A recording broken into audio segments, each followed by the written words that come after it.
নয়ন দেখলো না রে।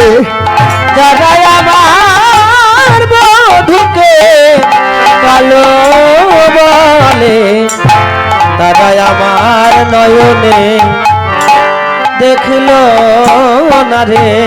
ওই যে 15 বছর পরে যার বাচ্চা হয়েছে, ওই বাচ্চাটাকে দেখতে গেলে সাউন্ডটাকে ঠিক করো, পাড়ার কারো চোখ দিয়ে দেখা যাবে না। কার চোখ দিয়ে দেখতে হবে?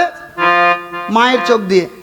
আর গোবিন্দকে কেউ যদি দেখতে চায় নিজের চোখ দিয়ে দেখলে ভালো লাগবে না, গোবিন্দ দেখতে হলে দেখতে হবে রাধারানীর নয়ন দিয়ে, তাহলে দেখবে গোবিন্দ দর্শনের কত আনন্দ। আরো কি দেখেছি জানিস?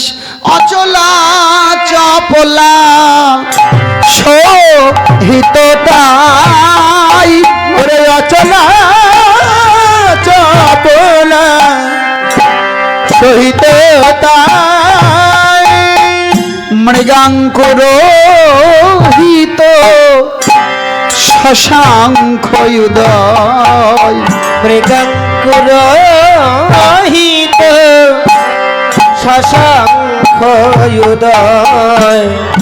অচলা চপলা, অচলা মানে স্থির, চপলা মানে হচ্ছে চঞ্চল।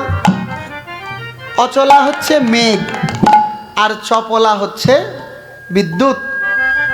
অচলা চপলা সহিত তাই। তো অচলা মানে মেঘ, মেঘটা কি? মেঘটা হচ্ছে গোবিন্দের অঙ্গের রং, অঙ্গকান্তির যে বরণ, সেটাকে বলা হচ্ছে মেঘ।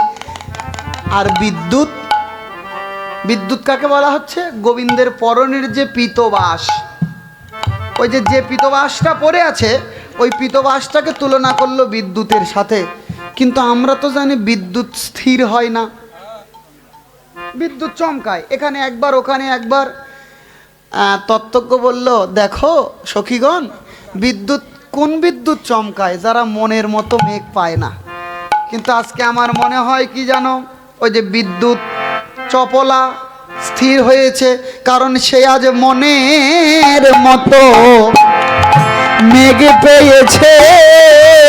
সে মনের মতো বাবা মেঘ পেয়েছে, তাই মেঘের অঙ্গে জড়াইয়ে আছে মনের মতো